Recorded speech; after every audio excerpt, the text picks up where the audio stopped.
Hey y'all, this is Revive Guive, aka Multimedia. Animator Island, the site where I refer to the exercises that I've been doing for animation. I'm on to about, 20? Allow me to take you through just one of them, just the bare bones too, not a fully fleshed out drawing, just the stick figures, basic poses and such. See here I use two colors. One is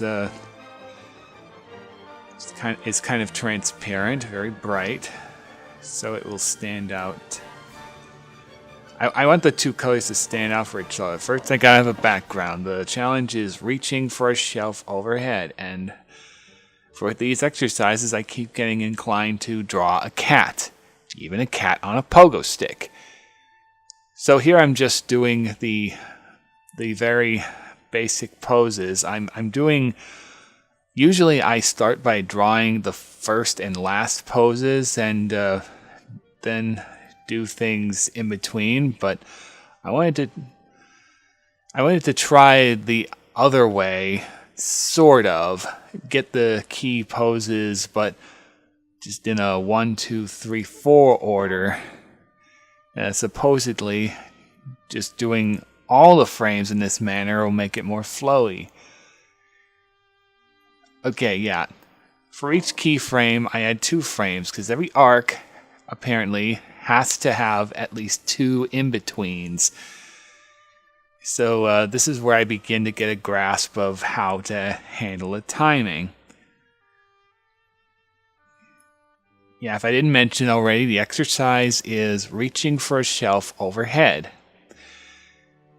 And thought of a cartoon cat reaching for a shelf is just too cute to pass up. And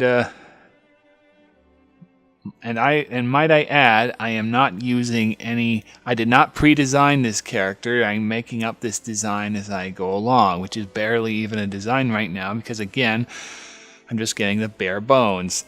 Position the arm. Position little ball paws, stick limbs. Just place some very simple eyes.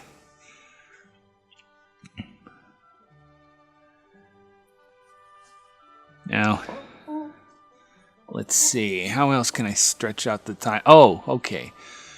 So now I'm going to start by having the cat flare around his tail. I should note I am recording this voice after I've recorded the video. I may have forgotten what order I'm doing some of these things. Again, starting with the extreme frames. And as he's flailing around, it's going to trail a little bit, just curl a bit. Just add 2 frames to each one again. Usually this does the job. It takes just enough time. This is 24 frames a second, the traditional frame rate for animation. I suppose I wanted to get the tail in because it's so simple. It's just a very tiny detail, certainly in this very basic stage where it'd be very easy to correct. And yeah, it's good to get a look at stretch the onion skin far so you can really see how the arc is going with slow in and slow out and everything. This was not easy to do at first. Just kind of had to get used to the colors of the different frames. Let's see, what am I doing now? I guess I'm putting in the in-between frames for the crouching down, which usually consists of 1 frame close to the pose of the first frame of the arc and 1 close to the last frame of the arc. I'm also trying to work in secondary motion. I notice my animation tends to be pretty robotic, pretty much everything moving the same way. I'm trying to do an independent motion where the cat's tail is just swishing around every which way while he's trying to grab the thing. Let's see now. Now what am I doing?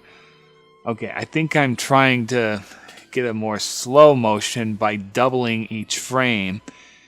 You see, if a motion is slow enough, it doesn't seem to matter if you just if each picture lasts for 2 frames instead of 1, because you don't really notice, because the difference is much too subtle. All right, and what am I doing here? Looks like I am getting into the lunge here.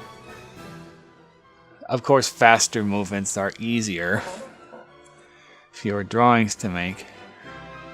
Trying to get a good look at absolutely everything so that the arc is smooth, and the beginning and end are slower than the middle. That's slow in, slow out. I think probably around here. Oh. Little by little, I'm getting used to making corrections as I go. Ah, yes, and a little blur, because you want objects to not. Yeah, you want to actually. You don't want too much space from one position to another. So if he moves that fast, just have a blur or a stretch so that they're closer together, so that you really see the arc they're going. Let's see. Did I already? I guess I'm putting in the in-between frames. Maybe I should have moved his body and head more, but whatever. Just have to play it now and then, see if the timing is right.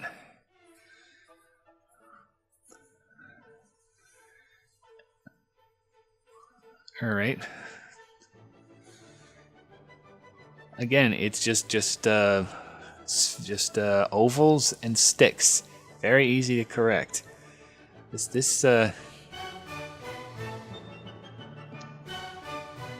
don't want to bore you by showing too long of a process. So basically, when this is done here, all I have to do is trace a full character on top of these poses.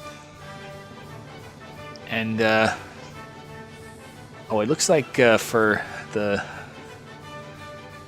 when the cat's falling, I put in 1 extra frame and stretched it out for 2 more frames. Again, you just kind of want to. You want to just even a single movement might need more than 1 arc, going different places just so it looks more natural. I may have done that with the collapse, where you just sort of has a very specific lean in the middle. Not to mention, by the time I've done this, adding these poses and adding and stretching them out for 2 extra frames, by then, most likely, I will have probably gotten the proper timing. And now it's getting complicated. I really had to get used to what colors mean what in the onion skin. If I can get a good look at the arc, it just looks smoother. I know this is a pretty strange way of planning out timing. I'm sure a traditional animator would use a stopwatch and multiply that by the frame rate. Multiply the time by the frame rate. Or something.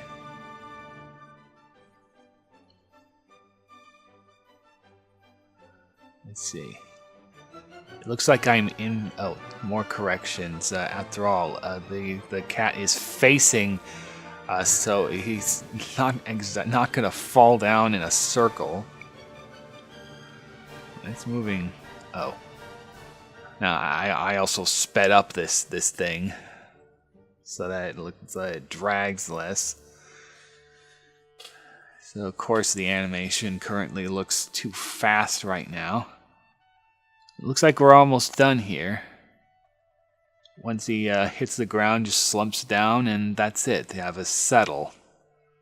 12 Principles of Animation. Please look it up. And now I'm rendering it. Now let's get a look at how this is and not speed it up.